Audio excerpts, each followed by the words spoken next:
Welcome to Bruce Hurwitz Presents Meet the Experts. I'm your host, Bruce Hurwitz of Hurwitz Strategic Staffing. You can find us on the web at hsstaffing.com. I hope you'll consider us for all your staffing, career counseling, and professional writing needs. Shortly, I'll be joined by Gresham Harkless to discuss CEO hacks. Meet the Experts is sponsored by P&K CPAs. P&K is a full-service accounting firm. They provide accounting and consulting services to businesses ranging from startups to small and mid-cap companies to nonprofits, as well as high net worth individuals. Contact them today for a free consultation at info@pk-cpas.com or call them at 973-882-8810. They will be happy to be of service. Gresham, welcome to the show. Bruce, excited to be here. Thank you for the opportunity. It is my pleasure. Please take a moment or two and introduce yourself to our viewers. Yeah, absolutely. My name is Gresham Harkless Jr. You can call me Gresh as well too. And I am very much so a busybody. So I'm out of the Washington, D.C. area. If you're super familiar with the area, about 15 to 20 minutes away in Alexandria, Virginia. And really what I do, kind of the heart and soul of everything that it comes back to is just helping people to be found online. So we have a digital marketing company called Blue 16 Media / Blue 16 Marketing, where we provide web support, maintenance, and help people to fix any issues related to their website, but also help out with SEO and making sure that they're found online. And at the heart of that, one of the big things that I say is that everybody is a media company and everybody's in the media business, whether you know it or not.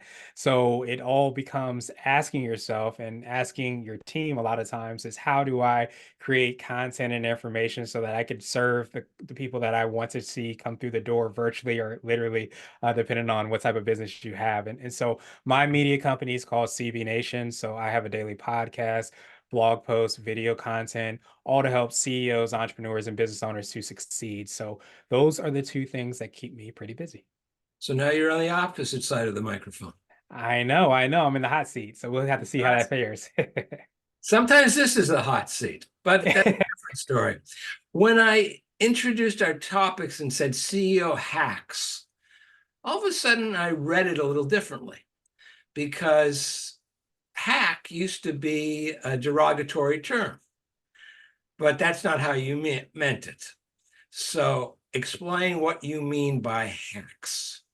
Yes, absolutely. So CEO hacks comes a lot from the life hacks that people have used in their life to kind of get further along on their journey to where they want to be. Hack is not in the sense of being a hacker. It's in the sense of like how you can find and shortcut opportunities to kind of be more effective and efficient. So I define CEO hacks as apps, books, habits, software. They might even be organizations, but they're different things that help you get further along the journey, help you to be more effective and efficient, help you to maximize the time that you have in your day, because just like probably many of your listeners, I've tried to get 25 or more hours out of a day. It doesn't happen as well. So it all depends on like how you're leveraging the time that you have. So the CEO hacks are those tangible things that allow you to be able to do that more effectively and efficiently. Would you accept the use of the term shortcuts? To some degree, shortcuts. I think that the only thing I would say about shortcuts is, even though I even used it, is I think the whole idea of a hack is that it enhances some of the things that you're doing. It's not necessarily cutting short, it's just maximizing. So I think sometimes when you hear shortcut, you think that I'm going to do it easier, or I'm not going to do it all the way, or do it as effectively, or do it completely. But in reality, you're just enhancing sometimes the things that you're already doing. I like to tell people that everyone is a CEO. You're the CEO of your domain, of your fiefdom. If you're an executive assistant, you're in charge of your desk. If you're a marketing director, you're in charge of your desk. Is there anything that we are going to discuss today that would be solely within the domain or purview of a CEO? No, I don't think so. Just as you said so well. I mean, I think we could really look at CEO being more of a perspective or more a mentality, or even aspirational, as I like to define it. So if you are with any role, even if you're a mom or you're a dad or you're a brother or sister, whatever it is, I think to some degree taking ownership of the things that you have in front of you is really what I think is at the core of being a CEO.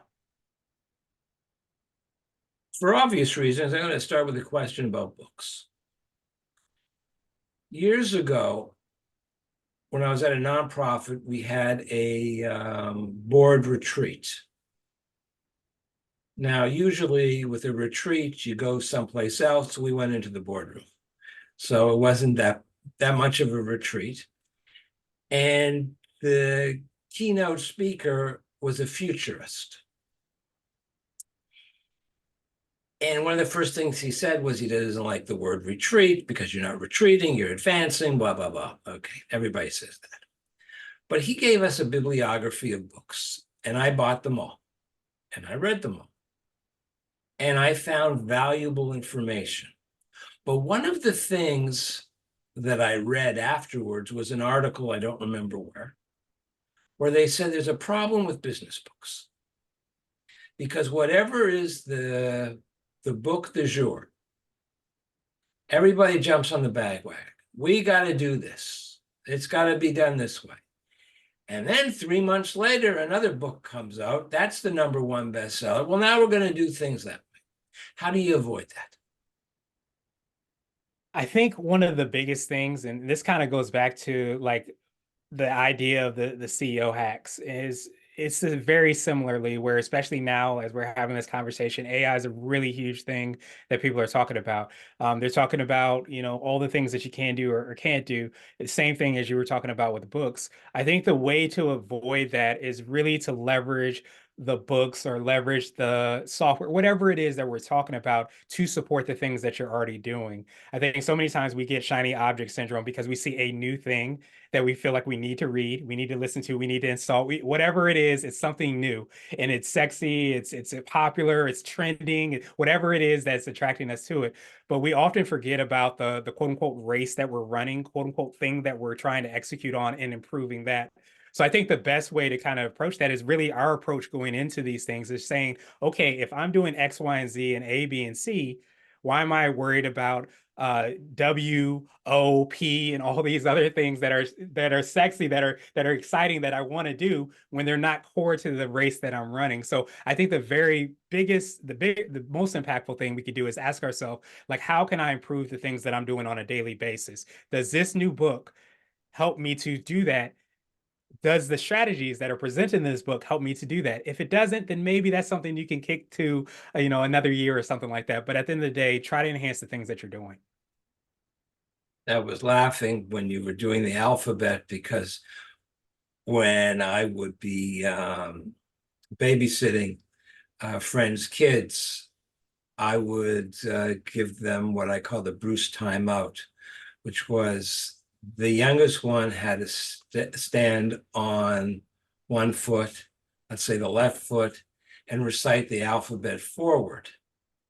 Yeah. And the youngest one, or the oldest one, or a parent, all right, if the parent had also gotten me mad, I would say, now you have to stand on the opposite foot and recite the alphabet backwards. And they could never do it. And they would get so frustrated. It was beautiful. But anyways, you reminded me of good times. You mentioned AI. Now, with AI, people ask me, because I'm a professional writer, if I was going to use AI, and I said, absolutely not.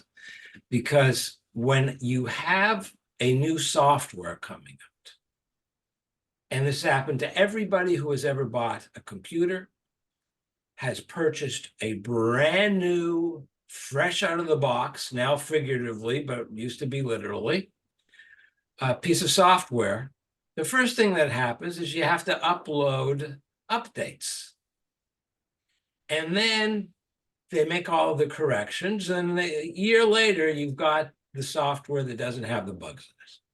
So that was the first reason why I said no to AI. I was also concerned about ethical problems, copyright issues. I said, I don't want to get into it now. I'll use what I call RHI, real human intelligence. And that way there, so I mean, you have lawyers now using AI to submit briefs in court, and the cases that are cited are phony. In AI, as I'm sure you know, it's called hallucinations. I've caught quotations That didn't make any sense to me. I did a search for the book. Book didn't exist. In one case, I had the book. I double checked that it was the right edition. Quote wasn't there. It didn't. So I explained that the AI lies. It's called hallucinations.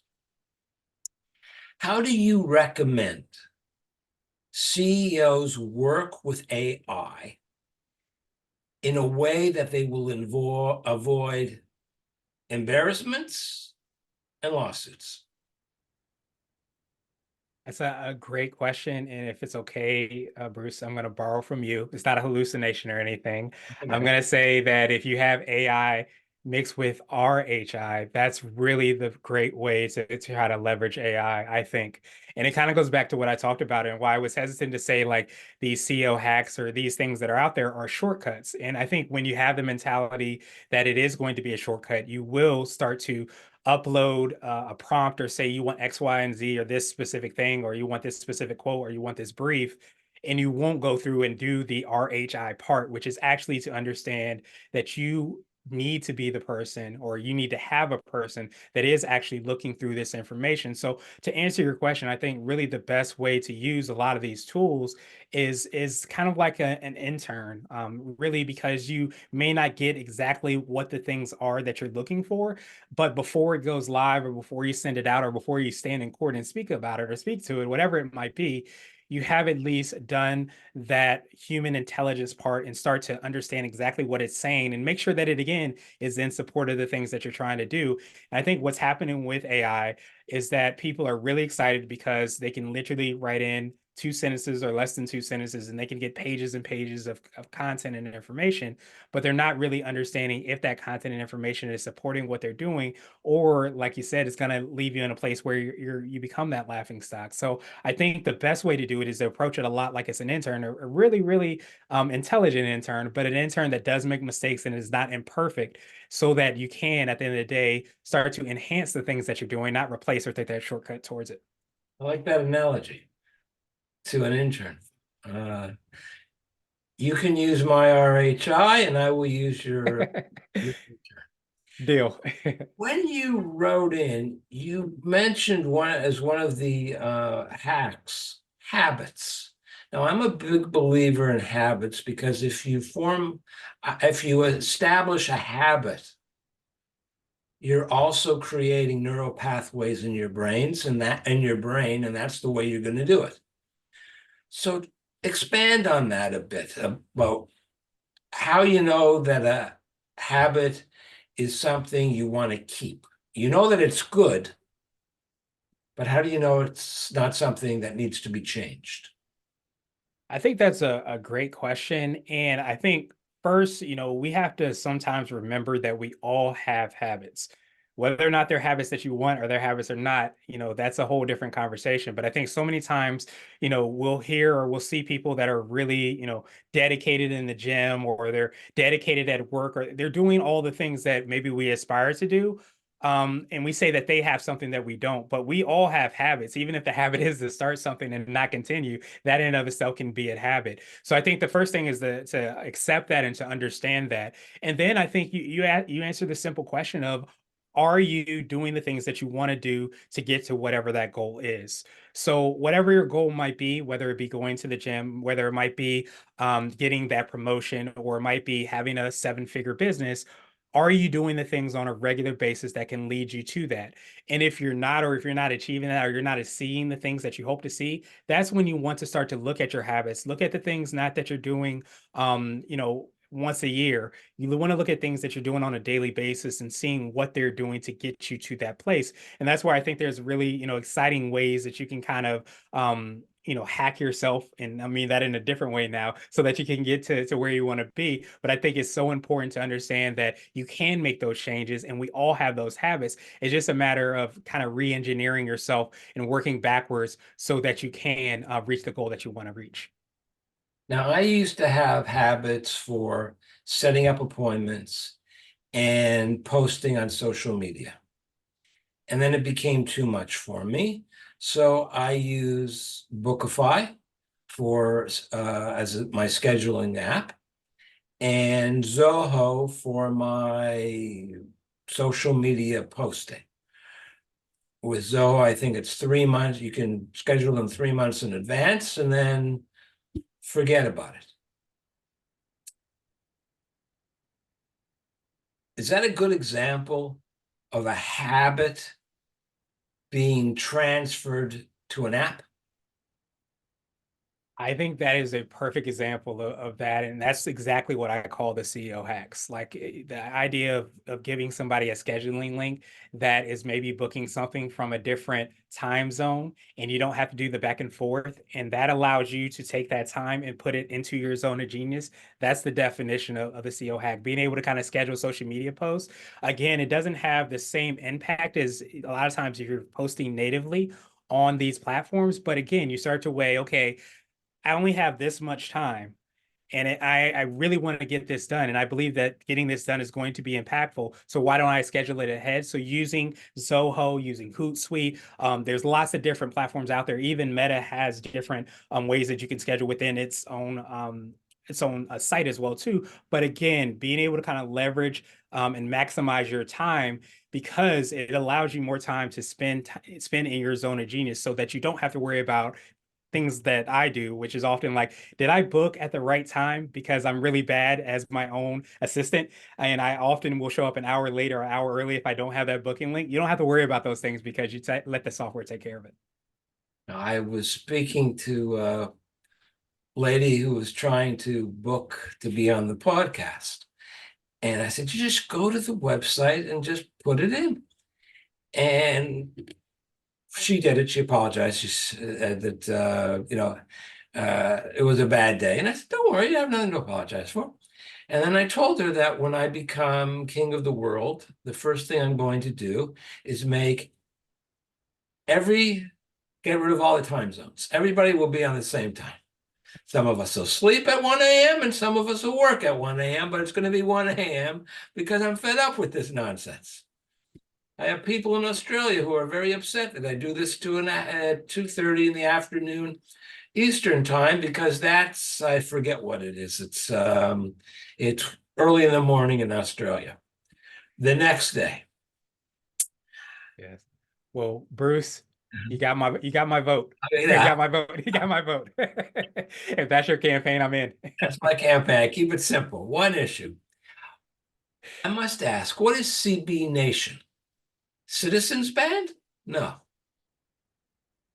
It's so CV Nation is it's short for CEO Blog Nation, which is one of the first sites that I have. So I combined it together for CB Nation, but that's what houses all the blogs, the podcasts, the video content for CEOs, entrepreneurs, and business owners. So that's pretty much the umbrella of all the things that you can find to kind of help you to level up. The only thing I could think of was Citizens Band, which was Citizens Band Radio. Okay, let's move on. You wrote that that the whole idea is to increase effectiveness and efficiency with CEO hacks. How do you create a hack? You got a problem, you need a solution. I think that there's sometimes not a very quick way to kind of do that, because I think the CEO hacks truly become a CEO hack when it's implemented and executed and it works in terms of your workflow. So honestly, a lot of what I've experienced, like I use a different scheduling software. So I use Acuity for my scheduling. I've tested out Calendly, I've tested out many things. And sometimes when you start to use these softwares, you realize that it does one thing that you wish that it didn't do, or vice versa. You wish that it do that when whatever it is, you start to test out these different softwares, these hacks, these different things to be more effective and efficient. So I think it really goes to another level, not when it's just, I think that's one of the kind of bridges that people have to cross over, is because when you see and read all the benefits, you hear or see a commercial, you're like, I could really use that. But when you get that in front of you, you're putting that into your workflow, you're trying to execute on it, it doesn't quite do exactly what you thought it would do. And that's where I think that we want to try to bridge that gap towards teaching people how to actually leverage this on a way to be more effective and efficient. Because a hack is to me not so much a hack if it's just laying there as a software. It's a hack when it's implemented into your workflow and you're able to really use it to help you to save that time. So it's all in the execution. It's all in how you're going to implement this into your workflow. And for a lot of people and a lot of organizations and personal individuals even, that's going to depend. So you sometimes just have to try it, implement it, do it on a very low risk, low cost way, and a lot of times, and then you're able to kind of see if it works or if it doesn't work, and it actually is, saving you that time. You've been providing us with a wealth of content, and I thank you for that. But before I let you go, I have one final question. Is there anything that and this obviously is your contact information for our viewers. Is there anything that I did not ask you that you wish I had asked you? And if I had asked you, what would you have said? I can't say that there's anything additional. I would say I think you landed on everything, Bruce. I guess the only thing is if we're going to vote for Bruce, if Bruce is going to be the king, how are we going to make that happen? I will remind you of that. Okay, there we go. Gresham, thank you very much. This has been informative and entertaining. So I appreciate it. And I'm sure viewers do as well. I'm Bruce Hurwitz. Thank you for watching. And as always, stay focused on success.